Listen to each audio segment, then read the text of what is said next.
Excel Techno School, Guruvayanakere, Venur. Admission open now. ಕೇಂದ್ರದ 2026-27 ಬಜೆಟ್ಗೆ ಪ್ರಧಾನಿ ನರೇಂದ್ರ ಮೋದಿ ಅವರಿಗೆ ಮತ್ತು ನಿರ್ಮಲಾ ಸೀತಾರಾಮನ್ ಅವರಿಗೆ ನಾನು ಅಭಿನಂದನೆಗಳನ್ನು ಸಲ್ಲಿಸ್ತಾ ಇದ್ದೀನಿ. ದೇಶದಲ್ಲಿ ಮೂಲಭೂತ ಸೌಕರ್ಯವನ್ನ ಹೆಚ್ಚು ಮಾಡುವುದಕ್ಕೆ, ಸ್ಪೆಷಲಿ ಮ್ಯಾನುಫ್ಯಾಕ್ಚರಿಂಗ್ ಸೆಕ್ಟರ್ ಅಲ್ಲಿ ಜನತೆಗೆ ಉದ್ಯೋಗ ಮತ್ತು ವ್ಯವಹಾರವನ್ನು ಹೆಚ್ಚು ಮಾಡುವುದಕ್ಕೆ ಬಹಳ ದೊಡ್ಡ ಯೋಜನೆಯನ್ನ ಗುರುತಿಸಿದ್ದಾರೆ. ಸ್ಪೆಷಲಿ ನಾನು MSME ಅನ್ನು ನೋಡುವಂತ ಕಾರಣಕ್ಕಾಗಿ MSME ಮೂಲಕ ಇವತ್ತು ಉದ್ಯೋಗ ಮತ್ತು ವ್ಯವಹಾರವನ್ನ, ಸ್ಪೆಷಲಿ ಎಕ್ಸ್ಪೋರ್ಟ್ಗೆ ಆದ್ಯತೆ ಕೊಡುವಂತ ವಿಶೇಷ ಯೋಜನೆಯನ್ನ ನಿರ್ಮಲಾ ಸೀತಾರಾಮನ್ ಅವರು ಘೋಷಣೆ ಮಾಡಿದ್ದಾರೆ. ಅವರಿಗೆ ನಾನು ಅಭಿನಂದನೆಗಳನ್ನು ಸಲ್ಲಿಸ್ತಾ ಇದ್ದೀನಿ. ಹಾಗೆಯೇ ಲೇಬರ್ ಓರಿಯೆಂಟೆಡ್ ಒಂದು ಇಲಾಖೆಯನ್ನು ಕೂಡ ನಾನು ನೋಡ್ತಾ ಇರುವಂತ ಕಾರಣಕ್ಕಾಗಿ ವಿದೇಶದಲ್ಲಿ ಕೆಲಸ ಮಾಡುವವರಿಗೆ ಆದ್ಯತೆ ಕೊಡುವಂತ, ಸರ್ವಿಸ್ ಸೆಕ್ಟರ್ ಅಲ್ಲಿ ಕೆಲಸ ಮಾಡುವವರಿಗೆ ಆದ್ಯತೆ ಕೊಡುವಂತ ಒಂದು ಬಜೆಟ್ ಅನ್ನ ಮಂಡನೆ ಮಾಡಿದ್ದಾರೆ.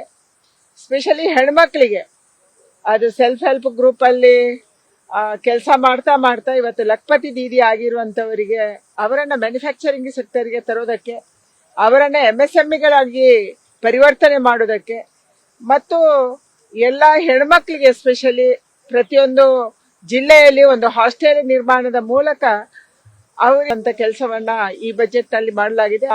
ಭಾರತ ಒಂದು ದೊಡ್ಡ ಎಕ್ಸ್ಪೋರ್ಟ್ ಕಂಟ್ರಿಯಾಗಿ ಅದು ಹೊರಹೊಮ್ಮುವುದಕ್ಕೆ ವಿಶೇಷವಾದಂತ ಯೋಜನೆಯನ್ನ ರೂಪಿಸಿದ್ದಾರೆ.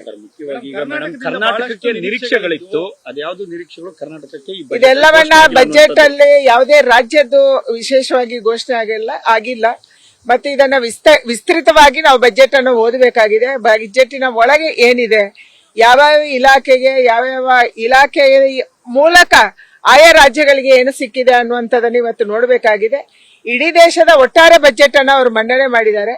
ಆದ್ರೆ ಉಳಿದಂತ ಅದಕ್ಕೆ ಸಂಬಂಧಪಟ್ಟಂತ ಇಲಾಖೆಗಳ ಒಳಗಿರುವಂತ ಪೇಜ್ಗಳನ್ನ ಅಥವಾ ಆ ಪ್ರಪೋಸಲ್ಸ್ ಅನ್ನ ನಾವು ಇನ್ನು ಮುಂದೆ ನೋಡಬೇಕಾಗಿದೆ. ಆರೋಗ್ಯ ಇಲಾಖೆಗೆ ಒತ್ತು ಕೊಡುವಂಥದ್ದು, ಮ್ಯಾನುಫ್ಯಾಕ್ಚರಿಂಗ್ ಸೆಕ್ಟರ್ಗೆ ಒತ್ತು ಕೊಡುವಂಥದ್ದು ವಿಶೇಷವಾಗಿ ಆಗಿದೆ. ಬಹಳ ಖುಷಿಯಾಗಿದೆ. ಮತ್ತು ರೈಲ್ವೆ ಕನೆಕ್ಟಿವಿಟಿಯನ್ನ ಹೆಚ್ಚು ಮಾಡೋದಕ್ಕೆ, ಇನ್ಫ್ರಾಸ್ಟ್ರಕ್ಚರ್ ಅನ್ನ ಹೆಚ್ಚು ಮಾಡೋದಕ್ಕೆ ಆದ್ಯತೆ ಇವತ್ತು ಸಿಕ್ಕಿದೆ. ಒಟ್ಟು 3 ಏಮ್ಸ್ ಗಳ ಘೋಷಣೆ ಬಗ್ಗೆ ಹೇಳಲಾಗ್ತಾ ಇತ್ತು, ಘೋಷಣೆ ಕೂಡ ಆಗಿದೆ. ಬಟ್ ಎಲ್ಲೆಲ್ಲಿ ಅನ್ನುವಂಥದ್ದನ್ನು ಕೂಡ ಹೇಳಿಲ್ಲ. ಕರ್ನಾಟಕ ನಿರೀಕ್ಷೆ ಇತ್ತು, 5-6 ವರ್ಷಗಳಿಂದ ಈ ರೀತಿಯಾದಂತಹ ಬೇಡಿಕೆಗಳಿತ್ತು. ಅದಕ್ಕಾಗಿ ನಾನು ಅದಕ್ಕೆ ಹೇಳಿದೆ, ಒಳಗಿನ ಪೇಜ್ ಅನ್ನ, ಒಳಗಿನ ವಿಚಾರವನ್ನ ಇನ್ನು ಓದಬೇಕಷ್ಟೇ. ಓವರ್ ಆಲ್ 1 ಗಂಟೆ 1.5 ಗಂಟೆ ಓದುವಂತ ಬಜೆಟ್ ಅನ್ನು ಅವರು ಓದಿದ್ದಾರೆ. ಆದ್ರೆ ಒಂದೊಂದು ಇಲಾಖೆಗೆ ಕೂಡ 1 ಗಂಟೆ ಓದಬಹುದಾದಂತ ಒಳಗಿನ ಪೇಜ್ಗಳು ಸಹಜವಾಗಿ ಅದಕ್ಕೆ ಸಂಬಂಧಪಟ್ಟಂತ ಪ್ರಪೋಸಲ್ಗಳು ಇರ್ತವೆ. ಅದನ್ನು ನಾವು ಮುಂದೆ ಅಧ್ಯಯನ ಮಾಡ್ತೀವಿ. ನ್ಯೂಸ್ ಫಸ್ಟ್, ನಿರ್ಭೀತಿಯಿಂದ ನಿಮ್ಮ ಪರವಾಗಿ.